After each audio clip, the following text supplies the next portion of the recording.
Bai, gogotsu nau. Bueno, badara gu teknikoak ja bi aste apur bat aurre denboraldia prestatzen, eta ondo ez, jokalariak bai gogotsu ikusi dodaz, eta bueno, ja entrenatzen hasteko irrikitan.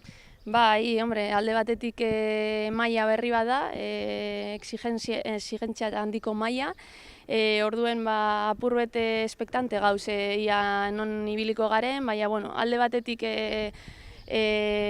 talde intentsoa nahi dut, talde ausarta, bai erasoan eta bai defentsan be bai, eta bueno, Angel Villakampak be bai esan zaben prentxaurrekoan garrantzitsua dela taldeak transmititzea, ez? Eta zentzu horretan hori lortzen badugu, eta hori gure teknikoen lana be bai bada, denboraldi ona egingo dugu, eta gero argi dau filial bat izen da, garrantzitsuna dela jokalari individualen hobekuntza, eta pizkanaka eurei laguntzea Liga Iberdrolak dituen eskakizunak aurrera aterateko. Lau jokalari ekarri doguz, alde batetik apurret esperientzia, beste alde batetik gaztetasuna, baina proiekzio handiko jokalariek, ni posik naudeko plantillaragaz.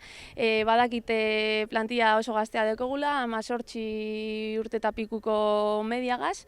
Normalean filiala gazteak izetan dire, eta gero bakarrik 3 filial gauz, Barcelona, Atletico Madrid eta gu, eta beste taldea lehengo taldeak dire, eta normalean adine handiagoa izaten da, eta esperientzia handiko jokalariek be eukiko dabez, baina zentsu horretan konfiantza dekote taldeak dekon talentuen.